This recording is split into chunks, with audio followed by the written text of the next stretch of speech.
যাহাদের স্মৃতি দিন রাত্রি বুদ্ধের প্রতি জাগ্রত, সেই গৌতম শ্রাবকগণ উত্তম রূপে জাগ্রত থাকেন।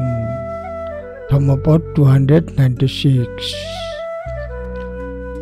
যাহাদের স্মৃতি দিন রাত্রি বুদ্ধের প্রতি জাগ্রত, সেই গৌতম শ্রাবকগণ উত্তম রূপে জাগ্রত থাকেন।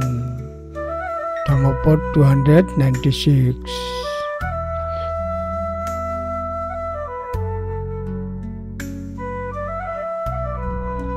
বুদ্ধের যে শিষ্যরা দিন রাত তাদের শিক্ষকের গুণাবলীর প্রতি মনোযোগী, তারা জেগে ওঠেন এবং তাদের ক্ষমতার সম্পূর্ণ নিয়ন্ত্রণে থাকেন। ফলভাবে জাগ্রত, তারা সদা জাগ্রত।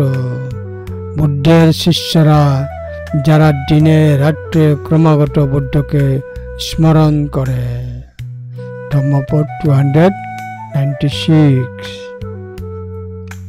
সুপ্প বুদ্ধং প্রবুদ্ধন্তি সদা গতম শাবকা, যেসং দিবাসরত্ব স নিচ্ছং বুদ্ধগতা সতি। ধম্মপদ 296।